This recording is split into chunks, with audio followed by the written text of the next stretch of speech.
Welcome back. I am sharing with you guys today a bunch of fun projects that I've been working on for KSCraft's July release. So this release is all about Halloween, and they do release it in July so that you have time to order it and get your supplies in for Halloween crafting.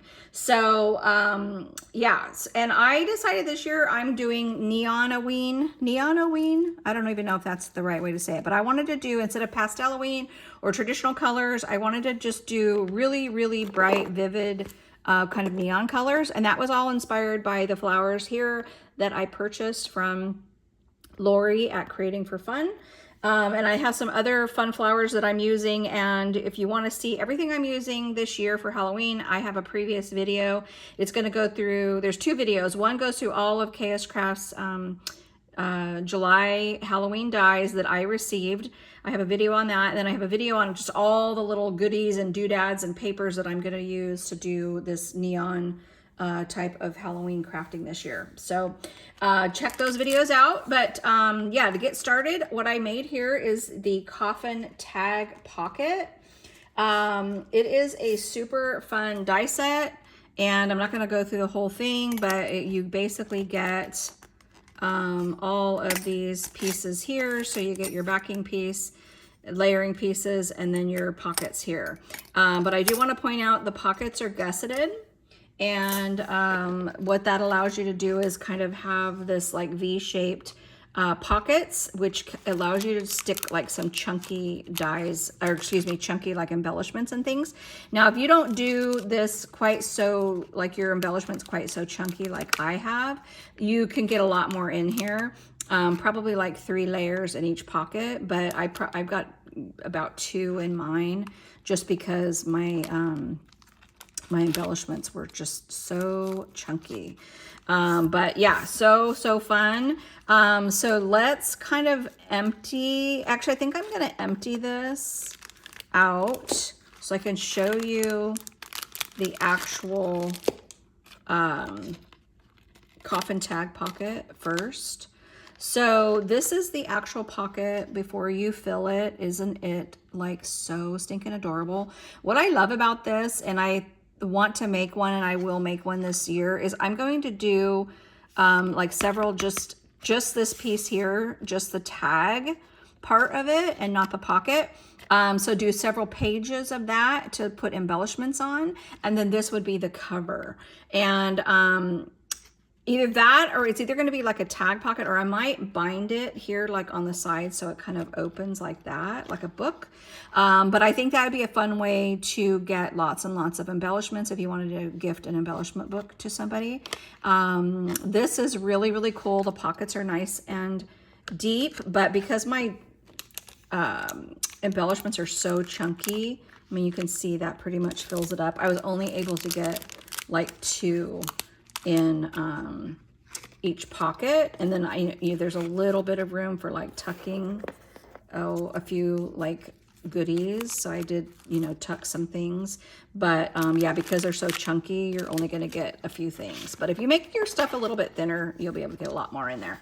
But isn't this so cute? So the first pocket here is at an angle, and it's supposed to look like a torn edge. I love the layering piece here. It has the stitch detail. And then this one has this actual spiderweb detail, so I didn't add that. That was part of the pocket. And then you have the layering piece with the stitch detail as well. This little batty bat right here, it does cut out this bat, and that's the piece from that. And then I actually used the black piece on the bottom. And then there's an actual piece on the die set that cuts out the hole reinforcer, and then this is just the inside part of that. And I thought that was like a perfect little embellishment to add to this. And then there isn't a layering piece for this piece, but you could certainly cut it out and just trim it right there at that stitch line, and then you would have a piece to layer. I didn't want it to layer. I like the black back there, and then these really pop. I added a couple jemmies right here just for interest, and then I added this really fun charm with the lollipop and that little jelly skull Isn't this just so stinking cute? And then here, just so you guys are aware, this is the, oh golly gee, the Ghost Pumpkin set. So you get 2 large and 2 small, and it allows you to create these super adorable pumpkins. I love that they look like almost like a candied apple. So it looks like, you know, the candy or the coating is, you know, kind of running down the pumpkin. I popped mine up on foam, so I cut a layer of foam for each of those pieces. And then I backed the eye part and the nose and the mouth with black before gluing it to the foam there. And then there's even a layering piece for the stem. And then I added some of Lori's flowers to those pumpkins, which are so stinking cute. And then I added some of these little guys. These are the Doodle Pops, this little guy right here. So I added this, the lolly and the little gummy worm and then the little candy corn. And I just think that came out so, so cute. And I just added those with like a paper clip, like a giant paper clip. And yeah, came out really, really cute. And then this is the other size. So this is the small, for reference, this is the small, and then this is the large. So you can kind of see that there. And then I did create another one. I'm gonna kind of put all this aside. Okay, so there's those guys. And then to put inside here, I created, this is the large size pumpkin, but isn't she so cute? And I put a flower actually behind. And then, here, let me just take it out so you guys can see. I really like how I did it. So I put this flower, I just glued it to the back because I wanted something kind of sticking out there. And then added some flowers. So this flower here is from Julia's Crafts, and this is I think this one's Crafty Creations by Julie. I'm gonna post those below so you can see where I get my flowers from. But yeah, I think that just came out so adorable. It's like one of my favorite like pumpkin die sets now. And I'm kind of hoping, I will love it if they even made some like littler ones. Just because they would be perfect for like smaller like embellishments and things. So yeah, super, super fun. Okay. And then, oh, this is a tag I actually made, I think last year, but I will point out, this is a KSCraft, banner die, super, super cute. And it just was perfect to kind of tuck in to this. The other thing that I created was, these ghost rosettes. So there is, let's see if I brought it down. Oh, I did. So there is a set, it's a Halloween ghost rosette. You can see it's quite large, so you cut this out twice to make a rosette. I didn't do mine full size. So this one here, I think I cut it 1.5 inches to create this size. And then this is a little bit smaller, you can see there, and that's cut at 1.25. And what I mean by cutting it is I cut my strips of paper at 1.25, and then I did this bigger one at 1.5. I cut 2 of those, and then when I laid this on the die cutting machine, I actually so like, let's say this was my paper, I just kind of laid it right at the almost to the very edge like that and ran it through. So it was cut, you know, about 1.25 inch, and then it perfectly cut as long as I lined it up. And I used a little bit of tape to just hold it down, some washi tape, and then ran it through. And then that gave me the perfect sizes that I needed, because I did this one first and it was a little bit big. And then I thought 1.25 would be better. So I like that. That's a perfect size for most things. I feel like you could do that full size one for like wands and things. I think that'd be really cute. But isn't this adorable? So I did use the Doodlebug paper, which I love. The ephemera didn't work out well for me. It's really giant. The ephemera is like huge, like this, probably like this big. And it's just too big for, I like little pieces of ephemera to decorate with. So I did use, there's like a little, almost like a sticker book. and I pulled those out. So those were more appropriately sized for what I was trying to do. I added this little word fetty, some little Tim Holtz candies. These are some old Little Bee stickers that you can't get anymore. So cute. So they were like the first ones that did, I feel like, flatbacks, where they were like enamel type flatbacks.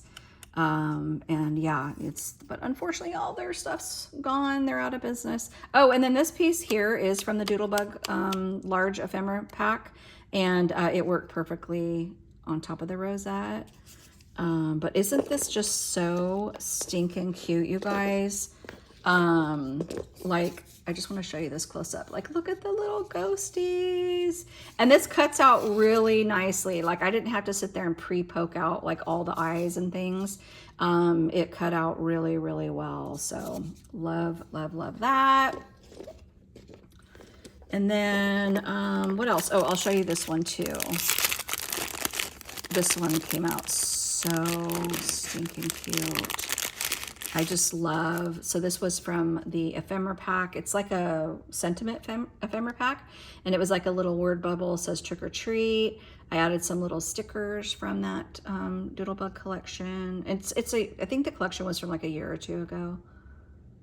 Super, super cute. I love those little like jemmies, or the little enamel like candy corns, and then the little jemmies. And then I added another one of those acetate webs. So cute. So I thought that would be really fun to tuck in this pocket, this little tag. I guess it's like a loaded coffin tag. Super fun. And then I created all of these little Tombstone Shakers. So let me take this out so you can see this little guy. Isn't he adorable? Look at his little face. Oh, so cute. So this die set looks like this. You get 3 different shaped tombstones. You get the backing piece, you get the frame that goes on top, you get the spider web, which is really cool to put on there. You get a crow, RIP, rip, and then a cross. And I absolutely am in love with that spider web. I like that it looks like it's going down, which I feel is how a spider would make his web on a tombstone. They would, have the little web pieces going down. I popped that up on foam just to give it a little dimension. Added some fun flowers. There's my sequin mix. You can almost not see it because it got covered up by just all the goodies. I added this little word fetty, One Wicked Beast. I thought that would be cute for him. And then I did this guy, A Wicked Thing. And I pretty much did them the same. I just followed the exact same formula. I love these little like cabochon pieces. So cute. And then this one I did a little tiny bit different. I used that, the same ghost here. I used that there. And I just love how he's just like kind of all gray and black and white. So cute. And I added that little cabochon, Ghost of the Departed. But didn't those come out just amazing, you guys? These are so fun. And then this was just a broom I made last year, I think. And that would tuck in here. Little ghosty is gonna tuck in here. And then I also made the heart shaker, or heart spider web shaker. I just made one of those, but the die set looks like this. Super cute. You do have 2 sizes, so you have a large and a small. You have a hanging piece if you want to make it a tag, and you have the spiders. And this is actually meant to be a shaker, but I wanted to do mine not as a shaker, and I actually really love how it turned out. I felt like a lot of the sequins were going to get lost in there. Once I added sequins and then added all my stuff, you really weren't going to see a lot of them. So I decided to not make it into a shaker. And I think it came out so cute. So this little ghost and this ghost is from an old KSCraft die set. I don't know the name of it, but you get both of those ghosts. You get the little pumpkin and you get this little bow. in the set. It's like a little tiny set, but it's like my favorite, like ghost. I just think the faces are so cute. I added this word here, and I don't know if this is a Scrap Diva word, Halloween word, or if it's a KSCraft, but it's one of theirs, one of those, either of those, I'm just not sure. And then there's that hanger, which, you know, hanging piece, which you can add. And I think that'd be really cute to tie to like a little gift bag or something. But yeah, that came out like so stinking cute. Ugh, okay. So, yeah, so that's everything, you guys. I hope that you were able to pick up some of these from the new release. Hopefully this gives you kind of an idea maybe on what you want to get. So I love seeing a few creations at first before I purchase a die, just to kind of give me some inspiration and ideas of how I'm going to use those. So, you know, hopefully this inspired you if you were kind of on the fence or just kind of not sure how you were going to, you know, which ones you wanted like the most, because obviously I know we can't buy everything, right? So yeah, so hopefully that kind of just helped you out and gave you some ideas about a few of the ones that you like. I do plan on doing several more projects. I think I got 13 die sets all together, so I have kind of a lot that I need to get through, but this was just the first Saturday crafting that I did, and I will have more for you guys next weekend. I only craft on the weekends, you guys, so I don't get too many projects done in a weekend. Obviously I have other things. So yeah, anyway, let me know what your favorite was here. I would love to hear from you. All right, we'll see you on the next video. Bye.